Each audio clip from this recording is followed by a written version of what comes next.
1980 or 81. I was in Tulsa, Oklahoma. I lived there for 6 years, and that's where I started my career as a speaker and trainer. And I had put myself out there and, had my brochures I was giving to everybody that breathed, and I was doing the best I could to get my name into the marketplace at the time. I started my speaking career in about 1976.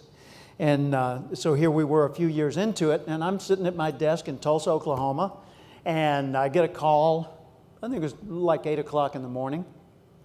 Guy said, "Jim, this is Ben Blackstock. I'm the executive director for the Oklahoma Press Association, and we have a meeting today in Oklahoma City." I said, "Nice to meet you."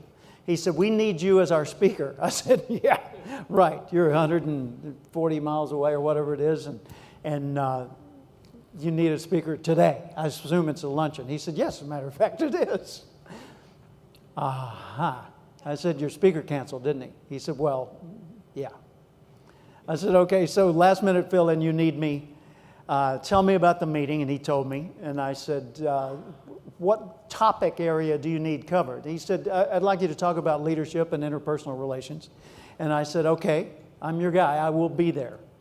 So I ran home, put on a suit, grabbed a couple of notes, jumped in my car, drove to Oklahoma City, went to the hotel, went in and met Ben, schmoozed with the crowd a little bit, sat in the back and waited to be introduced, did my presentation, and went home. I didn't think anything more of it except to write a thank you letter at the end. I just did a nice thing for somebody, and I don't even know if I got paid. It may have been a last-minute fill-in that didn't have a fee, or it may have been a small fee, but it certainly wasn't a regular engagement by any standard. And so I just thought, well, that was nice, and I hope I've spread some goodwill and I'll get some business from it. But I didn't pick up a bunch of business cards or make much of a structured follow-through out of it. Fast forward, 6 years later. 6 years later.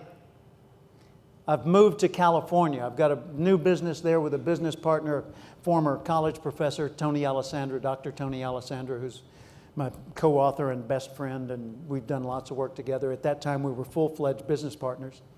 And I was sitting in the office, and I got a phone call from Belgium. I said, "This is Jim Cathcart." "Oh, Jim, thank heavens I found you. This is Michael Redwine. I'm in Antwerp, Belgium, and my boss is coming to America to interview some companies that might do sales training for our team over here in Europe." "Really? How cool is that?" "Okay." He said, "Where are you located?" And worked out an appointment. So I went to the office that day, and my office was in La Jolla Shores in San Diego, right down 1 block from the beach, maybe half a block from the beach. And it was a fabulous location. I was sitting there in the office that day, polo shirt and slacks, which was my typical attire at the office back then. And in comes Peter Kuteman from Antwerp, Belgium. Peter's got on a double-breasted suit with a vest, and he's got a big handlebar mustache, and he's about my age, maybe a little bit younger, but a really fun guy. And he came in and shook my hand, and we sat there and talked for, I don't know, an hour or two about his company and about how I could help his company.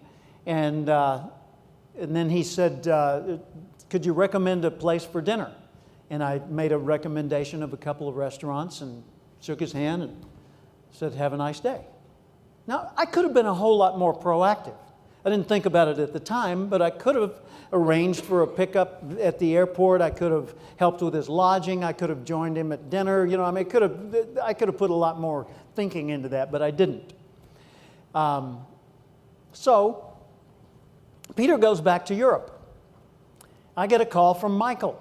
He said, "Jim, you're the guy." I said, "Wonderful." And I ended up going to Europe 6 different trips.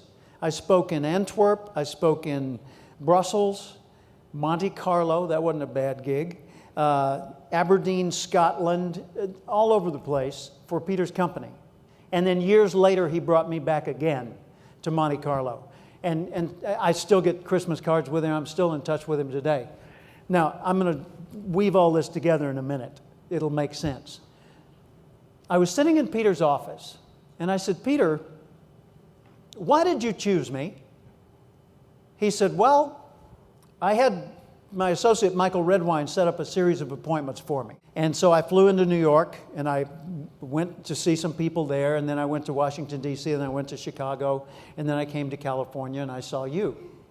And he said, you know, in those other cities, they all met me with a limo. They all wined and dined me. They took me to their elegant offices up on the 18th floor of the building and showed me the view of the city and showed me all their credentials on the wall. And then I came out here, and you were totally appropriate and businesslike, but you didn't try to bowl me over with all kinds of entertainment. You just sat down and told me the truth and talked with me and listened to me. And I looked at the way you interacted with your colleagues and your staff, and I decided I want my people to be like you. Wow, what a compliment. What a compliment. So I went to Michael Redwine, and I said, Michael, where in the world did you find out about me? He said, my father-in-law. Huh? Ben Blackstock in Oklahoma City. I'm marrying his daughter soon. And I was talking with him one day, and I said, you know any really good sales trainers? And he said, yeah, there was a guy a few years ago that spoke, or well, in that case, 6 years ago, who spoke at one of our meetings, and he was just, you know, he was totally there for us and on top of the thing and did the job very well, and you ought to contact him. He said, I didn't know where to find you. He didn't either. So I called around until we found somebody who knew that you had moved to California, and then, you know, somehow they, oh my gosh. They jumped through hoops, crawled under wire and everything to find me. 6 years later, let me ask you a question. What's a client worth? How much business is going to come from one client that doesn't have a big deal for you today? I don't know.